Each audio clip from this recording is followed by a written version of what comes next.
Very good morning, students. Welcome to biology classes. Today we are going to see 12th science biology and we are going to resume the chapter 16, that is environmental issues.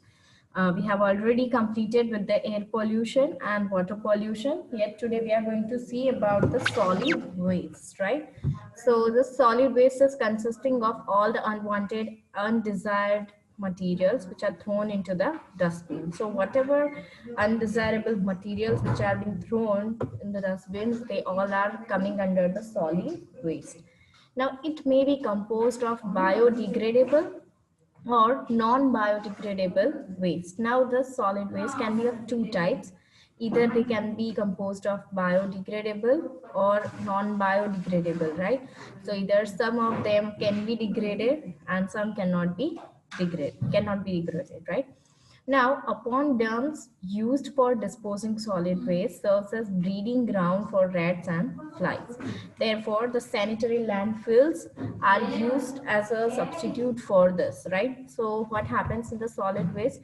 There are several open dumps, right, where the damping areas are there. So, those are the areas where the all the solid waste are being disposed, and this all dam areas, they are being like it serves breeding part, or we can say breeding ground, where the rats and the flies, they carry out the breeding, right? And for this reason, the sanitary landfills, they are used as a substitute for this. So sanitary landfills, as the rats and flies are present in those areas, for this reason those disposing areas or of solid waste, they are said to be the sanitary landfills, right?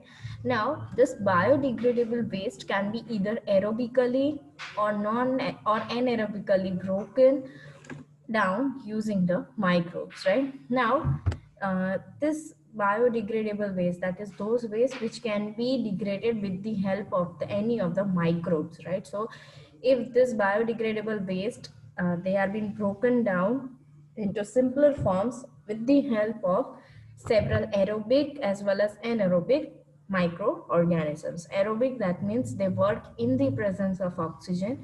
Anaerobic means they does not work in the presence of oxygen, right? So this is about biodegradable waste. And what happens with the non-biodegradable waste, that is they can be recycled, reused, or dumped in landfills, right? So where those waste which are non-biodegradable, that is they cannot be degraded with the help of any of the microorganisms or living microbes, right? Then they are undergoing the processes of recyclation, or we can say they are recycled, they are used, and they are either they can be dumped on the landfills, right? Now you might be knowing about the hospital waste, right? That is those hazardous materials. Now if a person who is undergoing any of the heavy disease or harmful disease, right, if the needles of those patients, if are thrown directly into the normal areas or normal damping areas, then there are chances that the disease can spread easily, right? So the disposal of those hospital waste should be in a proper manner, right? So irreplaceable, those hospital waste, right, they all have to be disposed properly, and they are generally incinerated, that is they are being burned and then they are being disposed.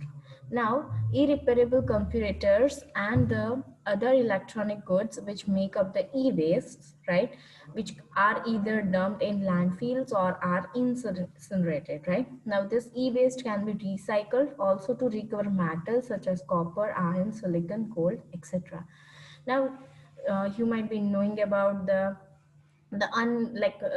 computers which cannot be further repaired, right, or they cannot be utilized in any of the work, then those computers are of no use, right? So those irreparable computers, as well as another or other electronic items which are present, right, this all are said to be the e-waste, right? And this e-waste are either dumped on the landfills, or they are being burned in order to recycle metals like copper, iron, silicon, gold, etc., right? Now, to use the plastic waste in an efficient way, polyblend a fine powder of recycled modified plastic has been developed. Now you know that plastic is not biodegradable, right? It cannot be further degraded by any of the microbes which are present, right? And if you are burning the plastic also, again you will be getting back the same thing, and the whatever smoke is coming out, that is also quite harmful to the nature. So to like how you can use the plastic waste, right? So this plastic waste, there is a presence or a polyblend type or a polyblend named fine powder is there, right? Which is recycled modified plastic, right? And it has been developed because when the polyblend is mixed with bitumen, it can be used to lay roads with greater water repellent capacity and greater life. So when they are being used on the roads, the small puddles which are formed, right, those the capacity of that particular roads becomes greater, right? So this polyblend has been mixed with the bitumen in order to prepare a medium which can be very much useful for the roads in a greater way, right? So this is all about the solid waste. Next is, now we are going to see about the agrochemicals and radioactive waste, right? So agrochemicals, that is the related to the agriculture, that is several chemicals which are useful in the, or which are being used in the agriculture, and how they leads to different type of pollutions, right? Same way the radioactive waste, that is how the radioactive, like whatever radioactive material is there, then how they can create several leakages and all, right? So first we will see about the agrochemical waste. So the increased use of pesticides, fertilizers for increasing the fertility, right? The produce has led to the eutrophication and biomagnifications in water sources. So as the more amount or the increased amount of use of pesticides is nowadays as seen, right? Fertilizers are also being used for increasing the fertility, right? So this has, if you're using more and more pesticides as well as fertilizers, pesticides are used to control the pest, the fertilizers increases the fertility of the soil, right? So this two, when you are using, this leads to the increase in the eutrophication and biomagnification which is taking place in the water sources, right? So this is the first agrochemical base which is seen over here. Now, in order to check this, the concept of organic farming is increasingly becoming popular. So nowadays, you know, you might have heard about this, that organic farming is one of the popular trend which is seen over these days, because right now, like before it was like that all the vegetables or whatever was grown, it was of a pure thing, right? But nowadays, as the hybrids and as well as the pesticides, insecticides, fertilizers, right, this all are being used, and in accordance with that, it decreases the nutritional values of that particular crop or some other veggies also, right? So nowadays the people are turning their point towards the organic farming, right? So in this technique, what exactly happens is, instead of using chemical fertilizers and pesticides, natural materials and techniques such as organic manure, that is cow dung manure, then compost, biological pest control and crop rotation are used. So in organic farming, no chemical fertilizers or pesticides are used. Rather than that, natural materials like the organic manure, that is the cow dung, is used, right? Then the biological pest control, that is with the help of several microbes or several like other microorganisms, they are using to control the pest, right? As well as also they are undergoing the crop rotation, that is they are not just going for the growing of one single crop, they are undergoing for the crop rotation, right? So this leads to the balanced soil. So all the crops are also, even the soil is also being balanced, right? Because it is getting pure organic manure, as well as no pesticides or chemical fertilizers are being introduced, and for this reason the soil becomes healthy, right? And this further does not cause any soil infertility, because if you are using more and more chemical fertilizers or pesticides, right, then they are being or they decrease the soil fertility, right? So this type with the use of the organic farming, the soil infertility causes can be less, right? So this is about agrochemicals waste. Now we are going to see about the radioactive waste. So the nuclear energy is no non-polluting energy except the threats caused by accidental leakage and difficult disposal of radioactive waste. Now see, whenever the radioactive waste is there, it should be disposed in a very proper manner, right? Because this can create so much of problems, right? It damages the like immune system, as well as there are so many chances of mutations which are taking place, right? You might have heard about the Hiroshima and Nagasaki, right? So what was there?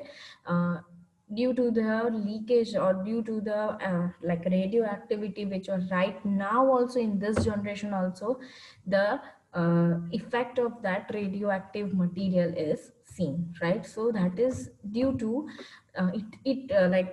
through so many generations also it remains in that like chain, right? So the nuclear energy, it is a non-polluting energy, right? But the accidental leakage which has been carried out of the radioactive material, it should be disposed in a very proper manner. This radioactive substances can cause severe damages such as mutations and cancer in lower doses, and in higher doses can be lethal. So this can lead to several mutations also. If during the mutation, it can also lead to cancers, different type of cancers, right? But this occurs in very lower doses. So in lower doses only it is occurrence of cancer is seen. But if a higher dose of radioactive material is being exposed, then it can be lethal, or a person may die also, right? This radioactive waste should be suitably pre-treated in shielded containers buried under rock surfaces about 500 meters under the earth's surface. So whatever containers are being there in accordance with the uh, treated, the treatment which has been carried out in those containers, this container should be buried under the rock surfaces, right? So it should be not exposed to the upper soil or upper earth, right? So that it should be buried under the rock surfaces under the 500 meter down it should be, right?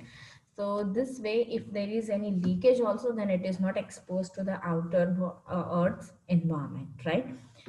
So next is the improper utilization of resources, right? This is one of, you should understand this in a very proper manner, because natural resources can be degraded by their improper use. If you are not using the natural resources in a proper manner, either it can be, if you like over exploitation is seen, right? Or the soil erosion and desertification is going to occur. Why? Because if the natural resources can get degraded, right? Why? Because if you are not using in a proper manner, then that particular natural resources soon, what it is going to, it is going to over exploit, right? So over cultivation, that is, if you are over cultivation, then, or over cultivating, then also it is going to lead to several problems. Even over grazing is one of the reason of that. Deforestation is also going to lead to several problems, right? Then poor irrigation techniques lead to soil erosion and desertification. So if the irrigation techniques are not proper, right? If it is not that much giving proper results, then the soil can be eroded, that is the soil erosion can take place, as well as that particular land, like it loses its fertility and it forms the desert, and the desertification is formed, right? Next is water logging and soil salinity. This is also one of the second, you should uh, take your attention over here.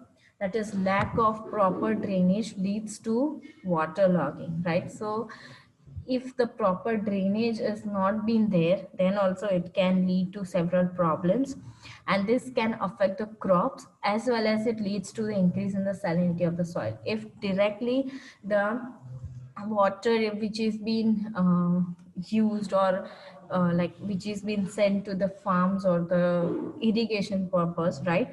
So first you need to check whether that particular soil is what like needs how much water and what type of water. If more salinity is present in that water, then it also increases the salinity of the soil, because sometimes the crops cannot be grown in that much salinity which is present in the soil.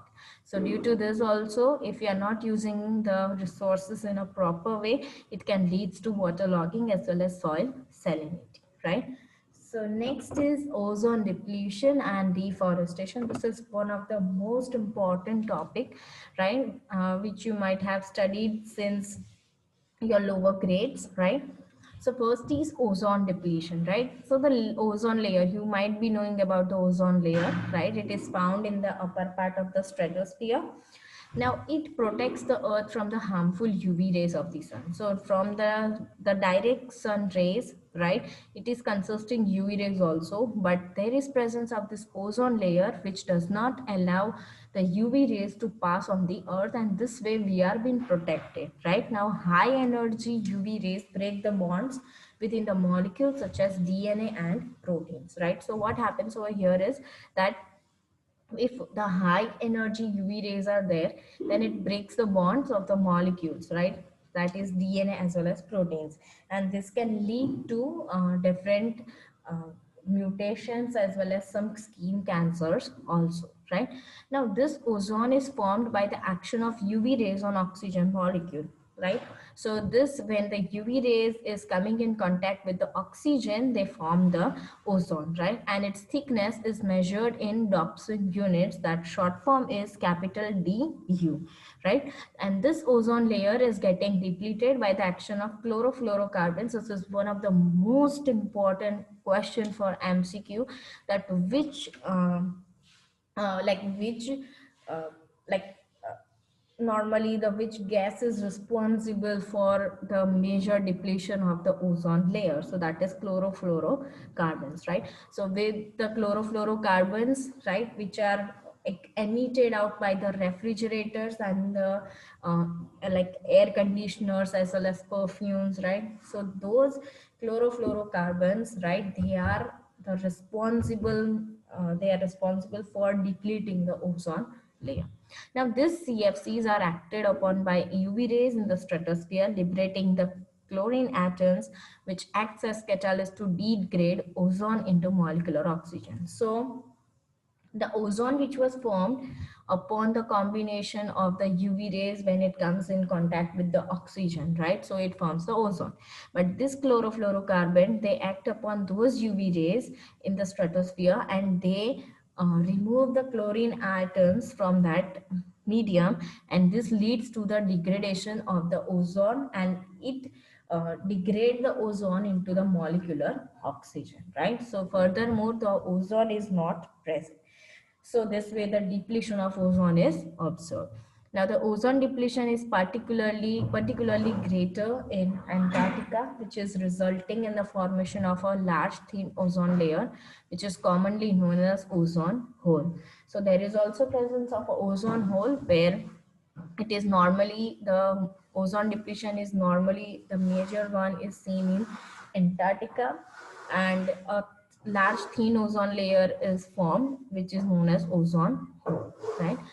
The UV rays of shorter wavelength can cause skin cancers, mutations in the cellular DNA, and with snow blindness, cataract, etc. Now, this UV rays, if you are coming in contact with the direct contact with the UV rays, like with the shorter wavelength, right? Just shorter wavelength can cause skin cancers, even the mutations in the DNA, as well as the snow blindness, right? Sometimes cataract also, that is you lose the vision, right? So all that is carried out by the UV rays. Next is to check this also ozone depletion. Montreal Protocol was passed in 1987 to control the use of substances that cause ozone depletion. So to check, right, whether how much of ozone depletion is taking place, in 1987 Montreal is one of the place in Canada, right? So this Montreal Protocol, it was being passed, right? And this was being used to control, like it was being passed in order to control the use of those substances which are causing the ozone depletion. So if you are controlling the use of those substances, then naturally the ozone depletion will not take place, right? So this was about the ozone depletion, and the last topic of this chapter is deforestation, right? So in deforestation, it is the unlimited cutting of trees and conversion of forest into cultivable land. So here, when we are talking about deforestation, the unlimited cutting of trees, if you are not, like if you are cutting more and more trees and converting the forest into cultivable lands, then that is deforestation. Now in the beginning of the 20th century, India had 30% of its area under forest. So 30% was forest, which is now reduced to 19.4% by 20th century. So in beginning of 20th century, right, the India had 30% of forest, but now it has left only 19.4%, right? So it has reduced to so much of percent. So deforestation is the result of number of human activities such as increased population and the demand for land. So if more and more population is there, then more you need homes, right? That is, you need shelter.